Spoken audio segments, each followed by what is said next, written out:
What it do, reality crew? It's your main man, Reality, and I'm back, y'all, with another video, y'all. Hey, we rolling this week, man. Hey, shout out to all the subscribers that already subscribed, y'all, man. Y'all get the picture. Y'all get it, man.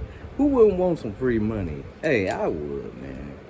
But for y'all that's new, man, we on the road to a milli, man, and beyond. Our first checkpoint is 10K, y'all. When I hit 10K, y'all, I'm be giving it away, y'all. I'm be giving it away, y'all. Free money, y'all. I'm be giving it away every month, forever. You hear me? As long as YouTube pays me, I'ma pay you. You hear me? Yeah, man. That's how we do it, man. Like I said, for my the first ones that came up to Campfire Reality and was like, oh, it's so cute, and you know what I'm saying, and fucked with your boy. I sure do appreciate it, man. I got a whole system. I've been thinking it up. I got a master plan, y'all. I got a whole system. So let's just get to this 10K, y'all, and we're gonna see what it do, man. Without further ado, today's video comes from Fabulora. Okay, man. Hey, shout out to you, my man. Hey, you keep doing your thing, and I'm gonna keep doing mine, man. Appreciate the content. Appreciate you pulling out this content, you know what I'm saying, for us to motherfucking react to, you know what I'm saying? Appreciate that. The title is 32 Weirdest Rules of Famous Secret Societies, y'all. Yeah, we taking it there. We're going there today, okay? All right? I'm not playing. I'm not playing. All right? That's where we're going today, all right? But you already know, man. I ain't gonna hold you up too long, man. Let's get straight into this video, y'all. Joining an elite club should be about gaining power and influence, right? Well, for some, it meant kissing a ceramic dog's backside or accepting a death sentence for ignoring an RSVP. History's most exclusive societies were often governed by rule. Wait a minute. That's going a little bit too far. Fuck is you talking about? Wheezy, you're going a little bit too far. Fuck. Hold on. You talking about death for not accepting the invitation? Yo, come on now. Death? Is this like, it's like real death? Is it like fake death or something like that, you know? Or you play it out and, you got me. Why in the hell would I want to join something like that? You got to go. It ain't no sick days. It ain't no my son was sick and you know, very sick. He had, matter of fact, he has terminal cancer, and I just had to make this appointment. No, it wasn't none of that. You had to be there. What could you talk about? No, sir. I mean, but listen now. I don't want to sound like a hater, y'all. I don't. And so we don't want to sound like a hater over here at the crew. You know what I'm saying? Us, we not going to do that. All right? So if you into this secret society shit, hey, man, you still got love over here. You know what I'm saying? Like, I'm not going to judge you. You live your life, and I'm going to continue to live mine, man. It ain't like you hurting something that's coming in my pockets. You know what I'm saying? You hurting what's going on over here. You're just not, man. You're just not. You know? I figure out when you find yourself, man, you find out that you're the only one that can hurt you. You know what I mean? And so for the people that's in these type of societies and stuff, I just want to say that, you know, Nobody knows why you did this. I mean, we can have an idea of why you did it. You know what I'm saying? Just to get some notoriety, just to get some homeboys, some homegirls. You know what I'm saying? Just to get some money in your pocket, just to have some stability in your life. I mean, come on now. This is why most people join the army. You know what I'm saying? So we're not knocking it over here, y'all. Just remember, if you're watching this, just remember to have that moral compass already calibrated to the right direction. You know what I'm saying? That range from the baffling to the profoundly stupid. We've collected the 32 most absurd regulations ever enforced behind closed doors, and they're even weirder than you can imagine. 1. Before there were armies of YouTubers faking pranks for views, there were the Sons of Malta. This 19th century American fraternity was built on a single sacred rule: to orchestrate the most convoluted, pointless, and publicly mortifying pranks on their new members. This was not simply placing a tack on a seat. We're talking about theatrical productions involving costumes, scripts, and dozens of actors, all conspiring to make one poor guy question his sanity. They were the pioneers of weaponized absurdity. Their entire constitution was essentially a guidebook on increasingly elaborate methods for bamboozling people. You could argue they weren't so much a secret society as they were a well-funded organization devoted to the fine art of being a public menace for laughs. We start to create the story of how your accident and injuries changed your life from the minute you call our office. The law is subjective and means something different. 2. And if you thought rich guys with too much time on their hands were a modern problem, allow me to introduce the Scourers. This was another crew of wealthy, perpetually drunk English aristocrats, whose only real rule was to unleash maximum chaos upon the public. They were true artists of inventive harassment.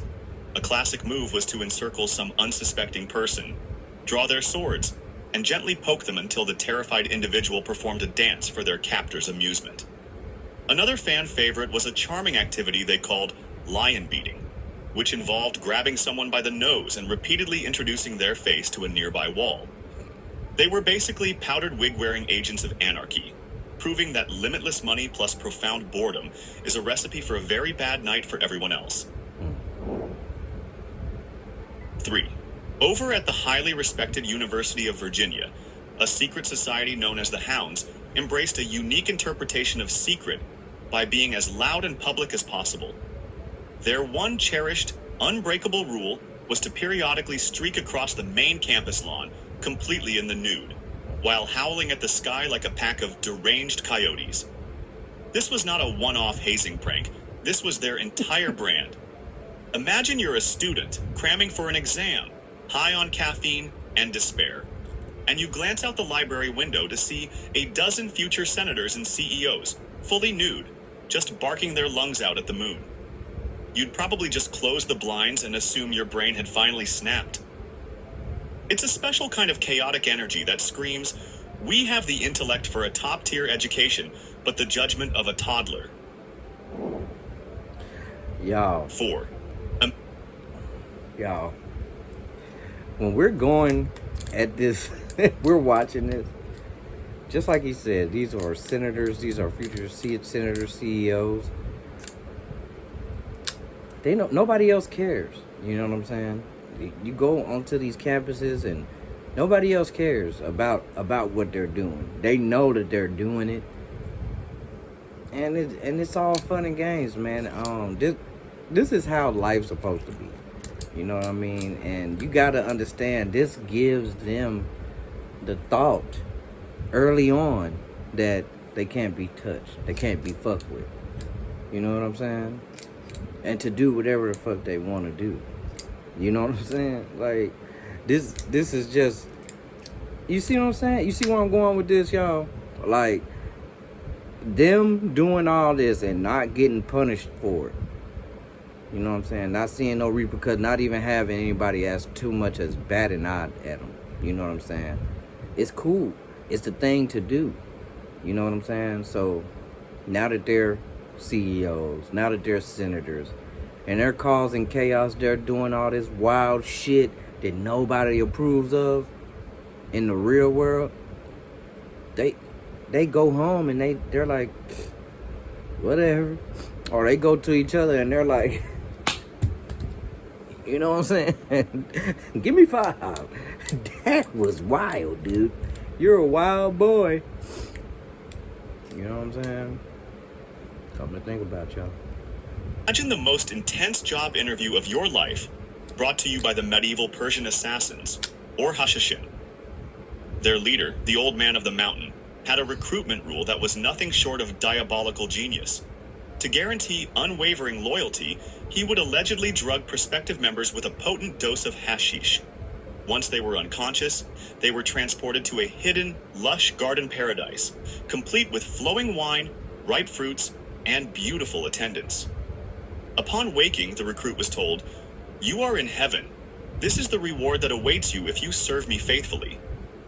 After a day in this bliss, he was drugged again, waking up back in the dreary real world, now utterly convinced he'd seen the afterlife and ready to do absolutely anything to earn his return ticket. Forget a 401k. Their signing bonus was a preview of eternal paradise. Damn.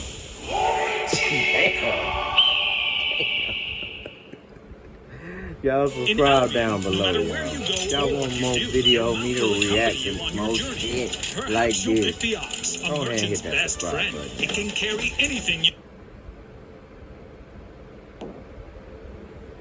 5. Let's pop over to Yale University, the breeding ground for the infamous Skull and Bones Society, a group so secretive they make the FBI look like an open book. One of their most legendary initiation rules involves a ritual of absolute emotional vulnerability. New members are taken into their headquarters, ominously called the Tomb, where they must stand before the group and confess their entire, unabridged sexual history. Every clumsy first date, every embarrassing moment, every single detail from adolescence to the present day. Just picture it. Future world leaders and titans of industry gathered in a dimly lit room, forced to air out the kind of personal stories most people bury forever. It's a masterstroke of psychological manipulation, creating an unbreakable bond forged in the fires of shared weapon-grade cringe. 6. Now let's consider the ancient Druids, those enigmatic robed figures from Celtic history. We know they functioned as priests, judges, and lore keepers, but we have almost zero specifics about their beliefs. The reason? Their one single, most critical rule, which was also breathtakingly impractical, none of their sacred knowledge was ever to be written down. Not a single word. Their entire culture, laws, history, poetry, and complex religious doctrines spanning tens of thousands of verses had to be perfectly memorized. A druid's training could take up to 20 years to complete. Think about that level of mental pressure. It's like a final exam that lasts for 2 decades, with no study guide. One druid having an off day could accidentally delete centuries of his people's heritage. Wait, was the goddess's sacred animal a boar or a bear? A boar feels right. 7. From a society that punished intelligence to one whose only rule was a monument to pointless perseverance. Meet the Everlasting Club of England. Their founding principle was deceptively simple, but unimaginably tedious. The club must never, ever cease to be in session. It was mandated to operate 24 hours a day, 7 days a week, forever. Members had to sign up for shifts, as if they were guarding a priceless artifact.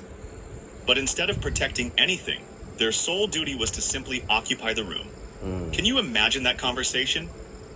Sorry I missed Christmas dinner, dear, but I was on the 8 p.m. to midnight sitting shift. The club needed me. What a... All of this, y'all, drop it down below if this is something that you would do. I mean, most of this isn't too far-fetched. You know what I mean? Most of it ain't too far-fetched, y'all. You know, to sit in a room You know what I mean? Have a shift to sit in room. That's a security guard, y'all. I've been a security guard before, so that's nothing for me. I could do that. You know what I'm saying? To gain some riches. You know what I'm saying? To get a little manyan. You know? I don't know about the 20-year, you know, the 20 years of steady, constantly teaching me something without me having to write shit down. Like, I'm an avid note taker. You know, I take notes like a motherfucker. You know what I'm saying? Like, that's the best way that I feel like I can remember something, is by taking notes. You know, but I can't take no notes. You know, I just gotta strictly remember this shit. I mean, if it's beaten into me, like, if it's constantly told to me, you know what I'm saying, like, over and over and over and over, I can do that. You know what I'm saying? To confess my darkest sexual secrets, I could do that. You know what I mean? And think about Skull and Bones. You think about LeBron. I think about LeBron James. You know, I could do that. You know, and you just imagine LeBron James in the tomb confessing. I mean, he's been married for the longest. You know what I'm saying? And he has to confess everything he's ever done. He's been married since he was a kid. You know, when I was a kid, I was a wild boy, y'all. I was a wild boy. That would have been a long session right there for me. But for LeBron James, somebody that's married, probably not that long. You know what I'm saying? Probably not as long as mine or whatever. But hey, man, that's nothing. You know what I mean? That's light work. You know what I'm saying? Compared to some of these other fraternity stories that I hear. You know what I mean? Let's keep going, y'all. Let's keep going and see what else is a weird rule, considered a weird rule to Fabulora. Scheduling nightmare. All right, lads. Who's covering the Wednesday pre-dawn slot? Peterson's out. His dog is having a birthday. We need someone to stare at the fireplace from 3 to 5 a.m. It represents the most heroic dedication to the most meaningless cause in human history. So I tried this website called Hint. It shows you what your soulmate looks like. And 8. If you've ever suspected that your brain is just a decorative ornament, then the Order of the Blatherskites is the 19th century American society for you. It was founded on one magnificent, unimpeachable rule. Any member who uttered something intelligent, coherent, or even remotely sensible was immediately issued a fine. The entire point of their gatherings was to revel in the glory of speaking absolute, unadulterated gibberish. It was basically a verbal festival of nonsense. You can just picture their meetings.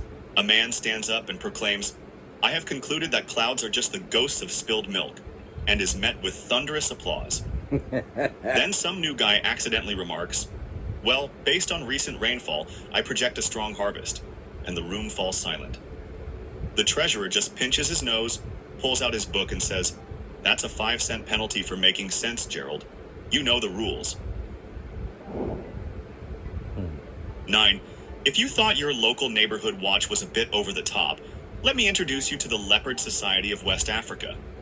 This was a secret organization that took the idea of vigilante justice to a terrifyingly literal extreme. Their single, chillingly effective rule was that all their ritualistic executions had to be disguised as animal attacks.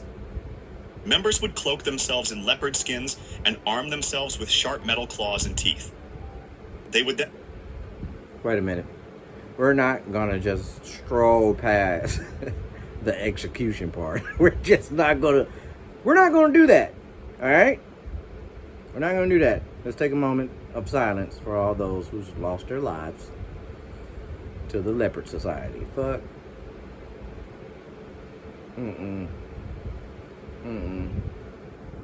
Yo. Clearly.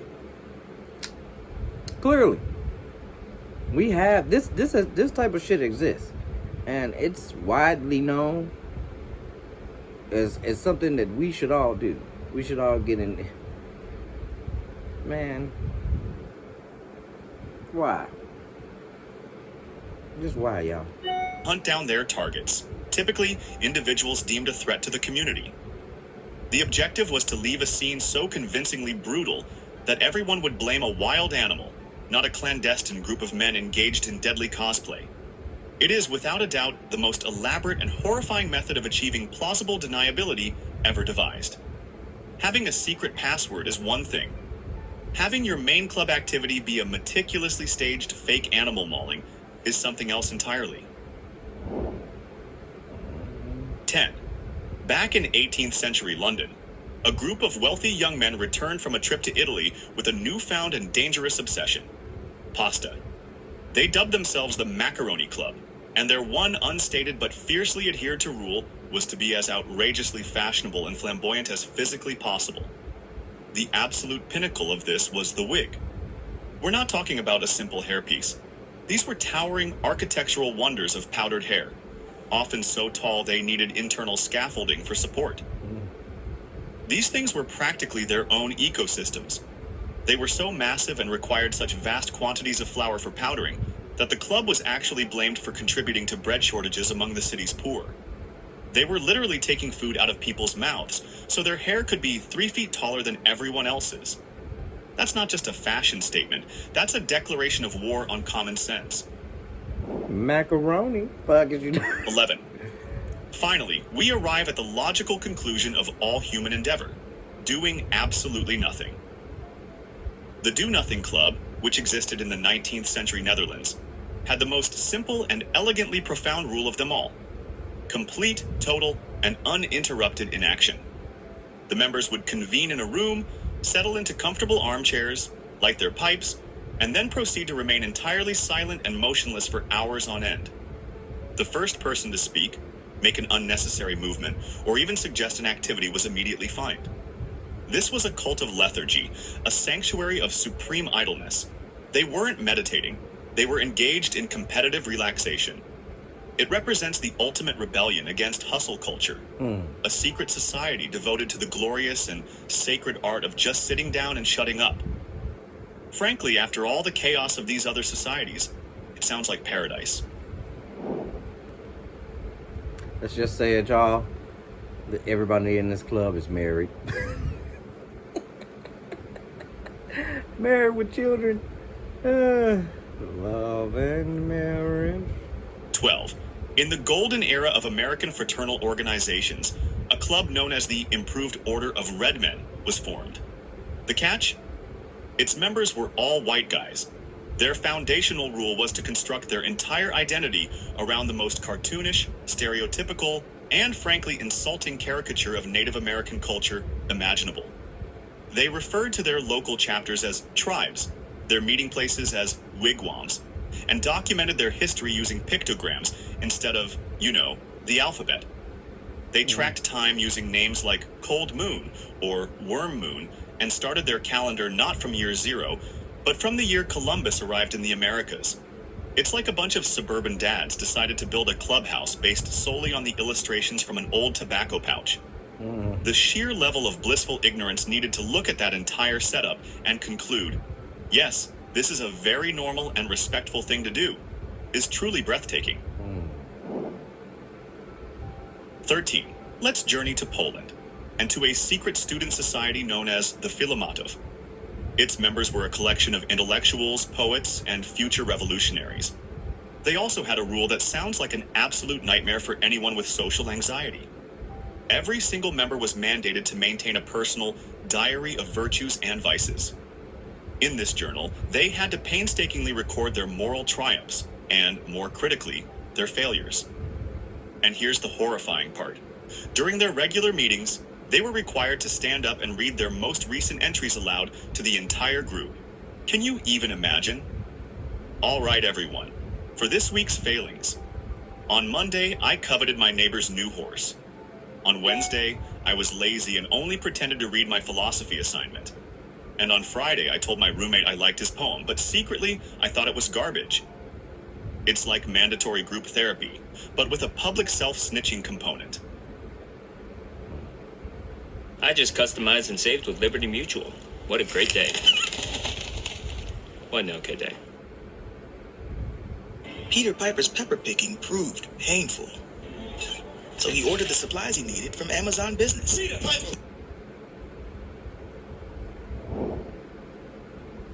14. You've probably heard of the Hellfire Club. The name conjures up images of dark, terrifying rituals and genuine devil worship. The reality, however, was significantly dumber, and frankly, a lot more pathetic. It was basically a social club for incredibly wealthy 18th century English aristocrats who were dying of boredom.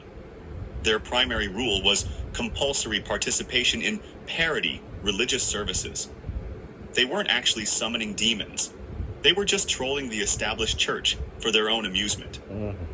They would dress up in bizarre monk and nun costumes, get outrageously drunk, and perform twisted, satirical versions of a Catholic mass. It was the historical equivalent of a bunch of billionaire edgelords getting together to complain about organized religion. You can just picture a guest like Benjamin Franklin, sitting in the corner, watching a duke in a cheap devil costume try to baptize a goat, and thinking, I could be inventing something useful right now, but sure, this is fine. That's 15. fucking weird. Ever had a severe case of the Mondays? Well, in 19th century Belgium, an entire secret society was formed to elevate that exact feeling into a sacred weekly ritual. The Society of St. Monday was a club for laborers and craftsmen with one simple, beautiful rule. You absolutely do not work on Mondays. Ever. I just thought about that, y'all. The Hellfire Club is also in Stranger Things, right? But that was based on a game, right? That was based on Dungeons and Dragons, right? That Hellfire Club. Now this Hellfire Club sounds like it's totally different. It sounds like something that I would not like to be a part of. I think that's wild. Even though, I don't particularly, attend church as much as the average Christian and stuff like that, but I'm definitely not trying to make a mockery of it. Now, let's get back into this, man. They don't work on Mondays ever. Oh yeah. This might look. Monday was not a day for toil. It was a day for drinking, gambling, and general revelry. They referred to this as worshiping Saint Monday. This wasn't just playing hooky. It was a ritualistic act of defiance against the grueling 6-day work week. You can just imagine the conversations. Hey, Jean-Pierre, the foreman wants to know where you are. Tell him I am at the tavern, deep in prayer, honoring the benevolent Saint Monday. I shall return to work on Tuesday, most likely with a splitting headache. It's quite possibly the most relatable secret society in all of history. Right. 16. Let's revisit Aleister Crowley's Ordo Templi Orientis, because one bizarre rule was simply not enough for them. One of their most important ceremonies, the Gnostic Mass, requires the congregation to consume a cake of light. Sounds pleasant, doesn't it? Well, the official recipe, as dictated in their sacred texts, includes common ingredients like meal, honey, and olive oil, but also calls for the fresh personal bodily fluids of the officiating priestess or priest. You did not misread that. The rule was to bake a sacred wafer using your own, let's call it personal essence, and then distribute it to the group as a holy sacrament. This takes the concept of putting a little bit of yourself into your cooking to a whole new, deeply disturbing, and frankly unsanitary level. It's the one potluck in history where you'd be actively discouraged from asking for the recipe. 17. Imagine you're an 18th century Catholic nobleman, and the Pope, who basically has God's personal cell number, just excommunicates anyone in your favorite club, the Freemasons. What do? You start the Order of the Pug. Of all the majestic, powerful animals they could have chosen to represent them, a lion, an eagle, a freaking bear, they picked the one dog that looks like it was designed by a committee that had never seen a dog before. And the initiation rule? It was a masterpiece of engineered absurdity. To prove your devotion, you had to get on all fours and kiss the posterior of a porcelain pug statuette. You can just picture the brainstorming session. Okay, we need a secret oath that demonstrates unwavering loyalty. I've got it. We make them kiss a ceramic dog's butt. It's the ultimate filter. instantly weeding out anyone with a shred of self-respect, leaving you with only the most committed members. 18. For centuries, the Freemasons have cultivated an image of mystery and enlightenment. But back in their early days, their membership rules were less about moral character and more like a ridiculously strict bouncer at the universe's most exclusive club. One of their oldest and most foundational rules was the principle of the perfect body. To even be considered, a candidate had to be entirely free of any physical blemishes, deformities, or mutilations. Got a slight limp from a war injury? Denied. Missing the tip of your pinky finger? Go away. Have a gnarly scar from wrestling a crocodile to save a small village? Doesn't matter. You're damaged goods. The supposed logic was that an offering to the grand architect of the universe had to be flawless, as if God was some kind of cosmic HR manager who'd toss your resume for a typo. 19.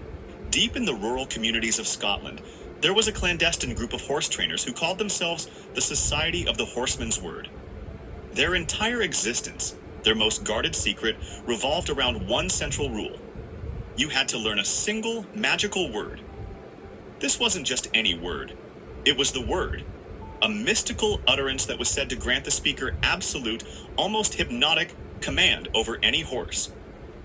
The initiation ceremony to learn this word was a deeply secretive affair, involving strange oaths and rituals performed in barns in the dead of night. Was it an actual magic spell? Probably not. It was more likely a clever... Y'all, to the Horseman's Club, forgive my my ignorance. But imagine you go through all this shit that they put you through. Just like whips, torture, and all this shit. And then they come through with the hooded cloak. They lean in real close to you. And they say, bah. Yo, come on now. That's weird. Combination of advanced animal psychology and good old-fashioned theatrical misdirection. But the idea that you could learn one specific sound to unlock a horse's mind is easily the greatest marketing gimmick for a training course in all of history.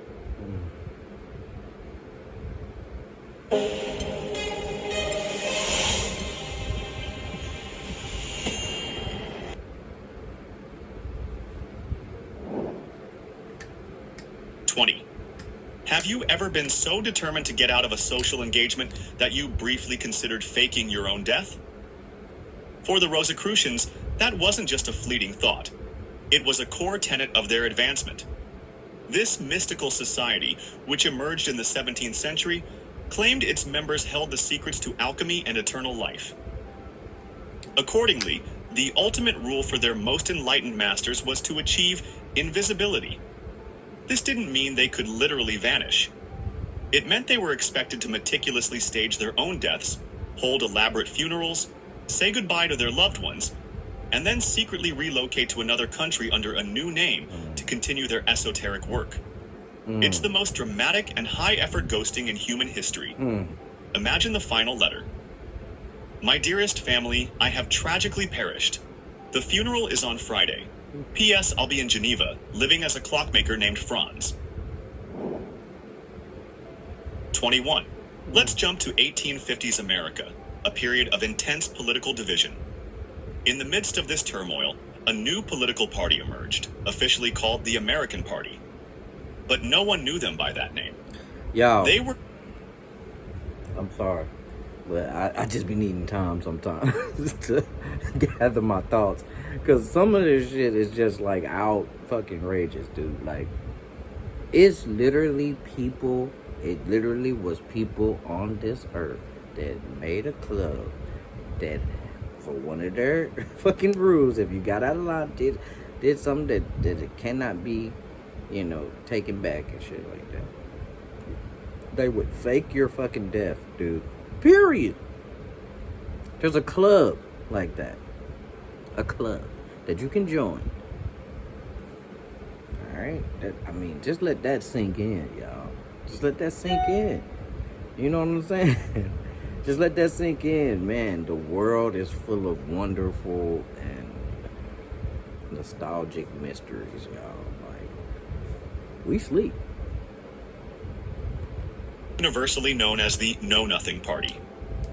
The reason was their one, brilliantly simple and utterly infuriating rule.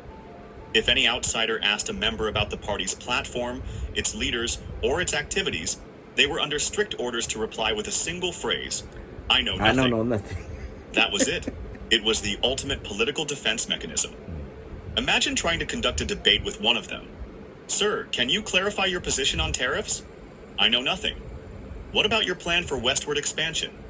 I know nothing. It's a strategy that is simultaneously the dumbest and most genius thing imaginable. How can you possibly criticize a politician's platform if they refuse to even admit they have one? 22. And we're back in England, because of course we are, for the Fraternity of the Yellow Bellies. Their initiation rule feels like it was dreamed up by a child who was given too much sugar. The ritual required the new recruit, called a tadpole, to lie flat on his back with his stomach exposed. The senior member, or Great Bullfrog, would then ring a large bell right over the initiate's belly. Immediately after the ringing, the stomach, now officially designated a yellow belly, was drenched in beer, which the tadpole then had to lick off himself. It's a multi-sensory experience of humiliation. Every single step of this process is completely and utterly pointless, which is probably the whole point. It's the perfect fusion of strange noises, public embarrassment, and the tragic waste of a perfectly good pint of beer. 23. Welcome to the Hemlock Club at Harvard University, a secret society for intellectual rebels, or more accurately, for professional arguers. Their one and only guiding rule was to automatically and fiercely take the opposing stance on any popular opinion or widely accepted truth. It didn't matter what the subject was or what the members' personal beliefs were. If society at large adored something, Y'all, I'm just imagining a room full of all of these societies, y'all. Like, that is a chaotic room, to say the least, y'all. To say the least, y'all. And for these members to be scattered abroad, I mean, come on. You gotta understand that, they're just doing what they were told to do. You know what I'm saying? In our society, they were doing what they're trained to do. So when somebody comes on and says, when something happens big in the world, 9/11, let's go 9/11. Prayers up to those who lost their lives in 9/11. But somebody comes in, asks somebody to say, hey, what if, I know nothing. You know what I'm saying? Some shit like that. Or they say, well, you know what? It was some planes that happened and they actually collided and made the whole tower fall from level to level. And yeah, dust and rubble everywhere. Something just totally made up and doesn't make sense at all. their sworn duty was to despise it. If everyone in the room agreed that water was wet, a Hemlock Club member was honor-bound to stand up and deliver a passionate, articulate, and completely wrong argument for why it was, in fact, dry. The club was built entirely on the principle of being that guy in every conversation. It was less of a secret society and more of a training academy for internet trolls, long before the internet was even invented. 24. The Molly Maguires were a secret society of Irish-American coal miners in 19th century Pennsylvania, formed to fight back against horrifically exploitative working conditions. They were not subtle. Their most feared and effective rule involved the delivery of a coffin notice.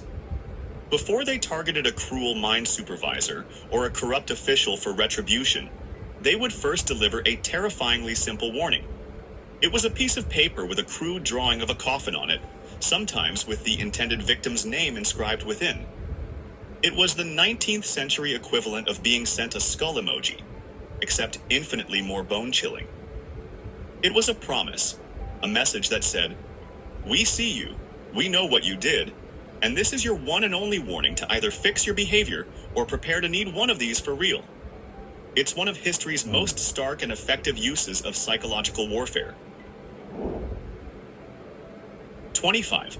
The Knights Templar were the elite special forces of the medieval era, a brotherhood of warrior monks shrouded in armor and mystique. They lived by a strict code of over 70 regulations that governed every conceivable aspect of their lives, from prayer schedules to battlefield tactics. And buried within this hardcore rulebook was one absolute gem. A knight was strictly forbidden from ever kissing his own mother. You could cleave a man's skull in two with a broadsword, no problem. You could endure weeks of brutal siege warfare. But giving your own mother a quick peck on the cheek after returning from the Crusades? That was a serious violation. The official reason was to enforce absolute chastity and avoid worldly attachments, but it really sounds like a rule created by a founder who had a deeply awkward relationship with his mom and decided to make it company policy. You won't believe. That just takes me back to, as soon as you say Knights Templar, I automatically think of Dante's Inferno. What I Because found on Dante Etsy. was a Knights Personalized Templar. ornaments under $50 and custom stockings.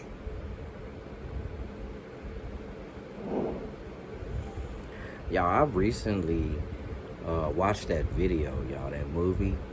The movie that came out that was animated and stuff. Man, I recently watched that movie, man. And I have to say, man, it was pretty cool, y'all. Like, I usually don't like animated versions of like anything, like books, nothing. You know what I mean? I usually don't like the animated versions. You know what I mean? It just doesn't stick to me as much as a real life person acting this out and having to really fully take on the character. You know what I mean? With animation, it just seems, it's fake, but then it really seems fake with animation. Not nothing on anime. I mean, because Dragon Ball Z was one of my favorite animes. You know what I'm saying? Like, I love Dragon Ball Z. I would even call Pokemon an anime. You know what I'm saying? But Dante's Inferno, man, it was pretty fucking good, y'all. Like, it had nudity in there. Like, I'm not a pervert, but it had nudity in there, y'all. Like, it was raw as hell.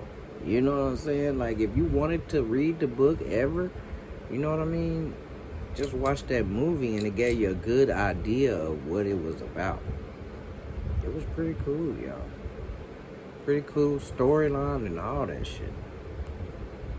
26. Ever ignored a call from an unknown number or tossed out a piece of junk mail without a second thought? In medieval Germany, that kind of behavior could get you legally executed. A secret society of judges, known as the Vehmic Courts, operated as a kind of parallel shadow justice system. If they wanted to summon you to their court, they'd nail a notice to your front door. Their central rule was terrifyingly simple. Ignore the first summons, and they'd send another. Ignore the second one, and they'd get annoyed. But if you ignored the third summons, you were automatically found guilty in absentia. Every single member of the society, scattered across the entire region, was then authorized and obligated to hunt you down and kill you on sight. Damn. No trial, no appeal. It was like receiving 3 spam emails, and the third one unleashes an army of assassins. Damn. 27. If you've ever rolled your eyes at a ridiculous corporate job title, allow me to introduce you to E. Clampus Vitus, a fraternal organization born in the American West. Their entire reason for existing, their one guiding rule, is to mercilessly mock the pomposity of other serious, self-important secret societies.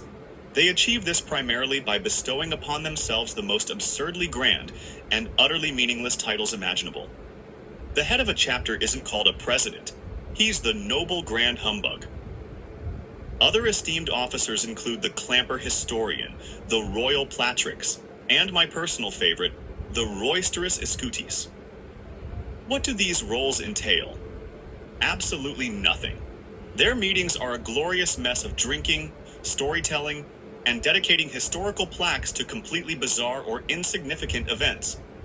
It's a secret society for people who think secret societies are fundamentally ridiculous, a concept so meta, it borders on genius.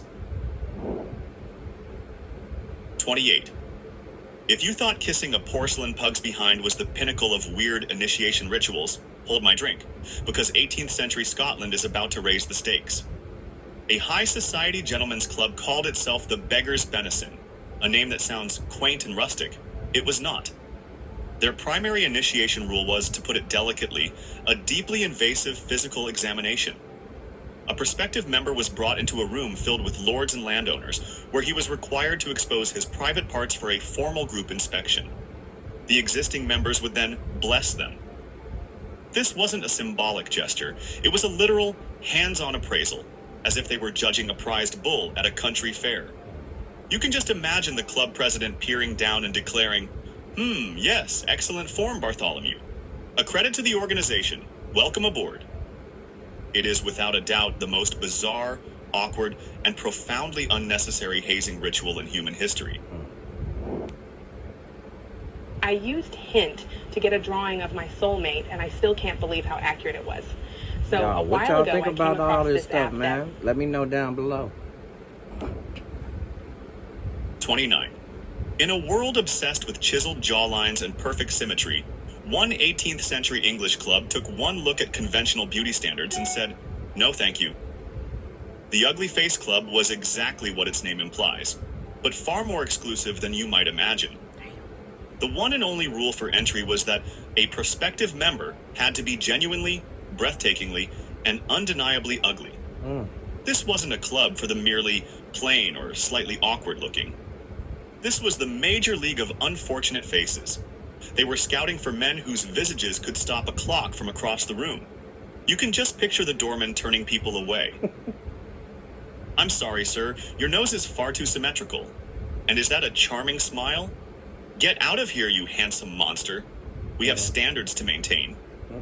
It was the one place on earth where a man could walk in, have the room go silent at his spectacular collection of facial imperfections, and hear the president whisper, "My God, Reginald, you're magnificent." 30. You likely remember Pythagoras from your high school geometry class.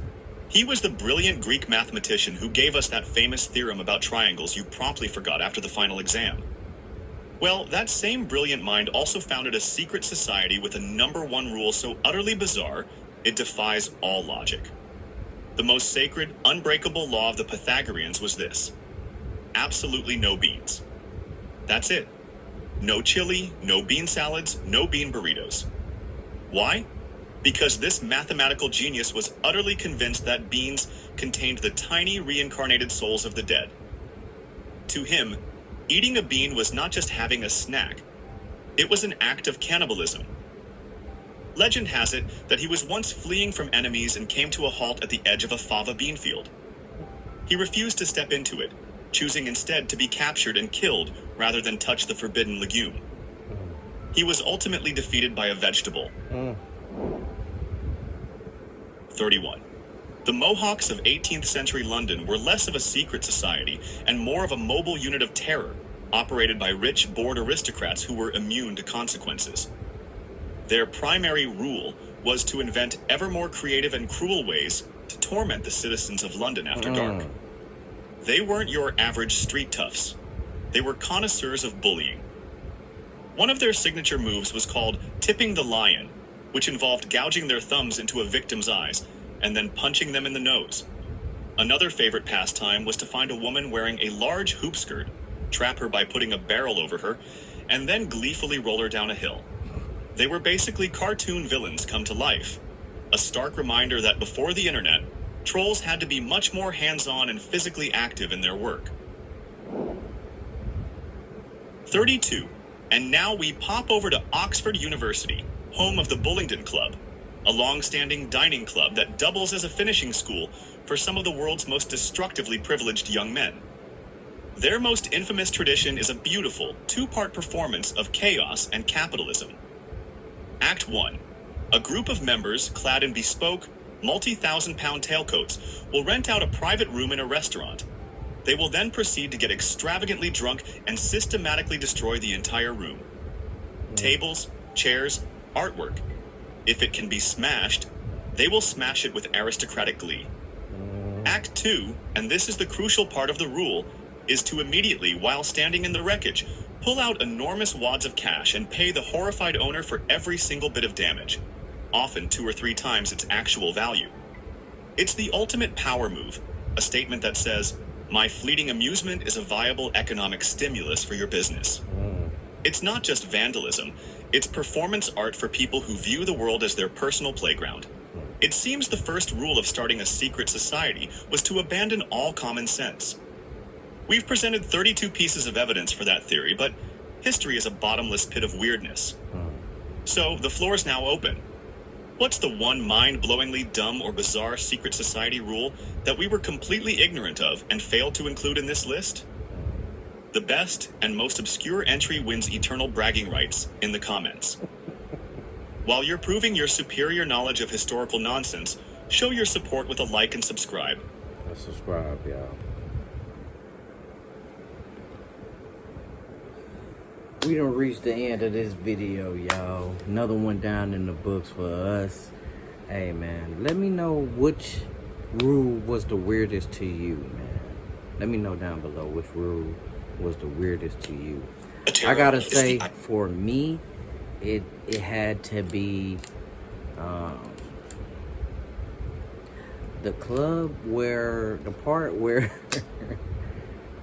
you couldn't write anything down. I mean, that just gotta be the one for me, because have you ever played the whisper game, y'all? Like where someone starts whispering, you have a whole circle of people, and then you whisper something in one person's ear. That started off.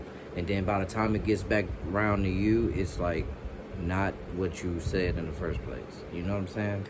That's what that reminds me of. It's like, I know that you have like 20 years to get it, but still, 20 years is still, that's still not enough for me, y'all.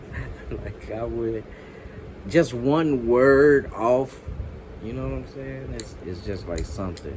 And if I haven't said this in a while, if I haven't said whatever we're remembering in a while, y'all, like, come on, man. One word is gonna be off. It's gonna be. So I wonder when that society started, and is it still going today? Because that is probably the most changed around society of all. But on top of that, y'all, some of these groups, some of these rules, y'all, can you see it in today's culture? You know what I'm saying? Can you see the rules being acted out today? I definitely do, y'all. I definitely do. That last one struck home, y'all, where somebody goes and just tears the fucking place up and then pulls out pockets of money, you know, just to pay for the damage. You know what I'm saying? I definitely have seen that before. Man, hey, man. Y'all, that's another video, y'all. That's another video down in the books, y'all. Let me know how y'all feel about that video down below. Y'all like, comment, and subscribe to this video, y'all. Appreciate y'all for coming out once again, y'all. And again, happy camping. All right.